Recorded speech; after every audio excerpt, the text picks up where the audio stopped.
He promised he was going to come home and he got drugs one more time, and that was what had the fentanyl in it that time. She went to a party, took what she thought was a Xanax, and it was fentanyl. Unfortunately, he was able to easily obtain what he believed was oxycodone through social media, and that pill took his life. Some heartbreaking stories from family members who lost their loved ones to fentanyl poisonings. That deadly drug making its way across the southern border and into the hands of Americans. Just last week, Arizona's Nogales port of entry had a 2-day stretch seizing more than 1 million pills. Unbelievable. Let's bring in Derek Maltz, former DEA Special Operations Director. Derek, thanks so much for joining us and taking some time for us. You know, those stories are so heartbreaking. What kills me are the kids in all of this. Not only the kids that are now being targeted by the cartels with that rainbow-colored fentanyl, but also the kids that have lost parents. And I want to put up some numbers really quickly to show just how many deaths we had. 107,000 nearly, about 16% up from 2020. Clearly, Derek, something is not working. So what is it? Well, for one, Aisha, thanks for having me. Fox has been doing a great job covering this, and I work with those families. I know all those families very well. It's very sad. So, number one, the cartels have made a business decision to sell synthetic drugs to our country.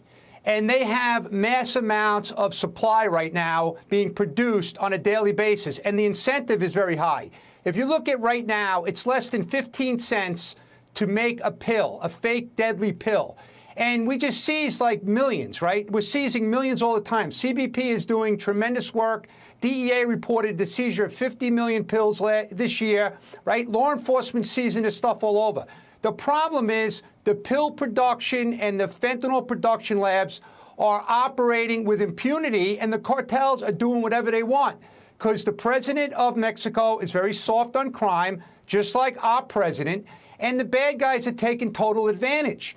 And so the pills are all over America. We don't even know how many pills are here. We know that law enforcement's done a great job seizing tremendous amounts of pills, but we have no idea what's really here. But we can only imagine, like if you look at historically, they said, you know, we seized 10% of what we actually are, what actually is getting into the country. So do the math. It's off the charts. Yeah. Well, Derek, I want to bring up, you know, something that most people don't know, I think, is we see what's happening at the border, and we see how wide open it is, right? The border is not secure.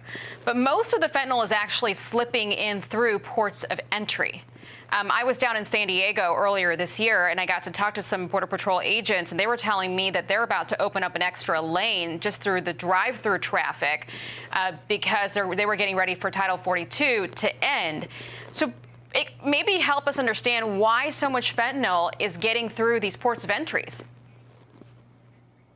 Well, you have a lot of reasons. Number one, the cartels are very savvy. They're very smart. They're taking advantage because our Border Patrol's mission has gone from security to bureaucracy and paperwork and babysitting. They can't man all these POEs properly. They don't have the adequate resources. They don't have the technology that they would need. And the cartels, by the way, are taking total advantage of the wide open border. They're flooding the zone of the Border Patrol where they're sitting, and then they're going, you know, a mile or half a mile up the river, and they're just blitzing the country with the deadly drugs. But let's not forget, it's Christmas Day, 300 families got a call that their loved one had passed away. 6 overdosed or were poisoned in San Francisco. Let's look at Onondaga County in New York. Just 2 weeks ago, last week, there were 14 that were poisoned in a day and a half.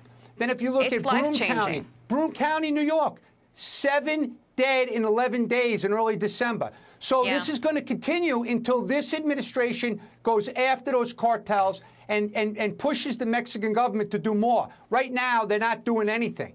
Derek but they did Maltz. seize, by the way, 600 pounds of pills early December. Over 3 million pills they reported. So they're making some seizures, but we have to go after the cartels. We have to destroy their labs. and we have to shut it down. We gotta go. I'm so sorry. I could talk to you about this all day long. It is heartbreaking. It is changing families forever. People are losing their parents, their mothers and fathers. It's heartbreaking. Derek, thank you for joining us and sharing some of your insight with us.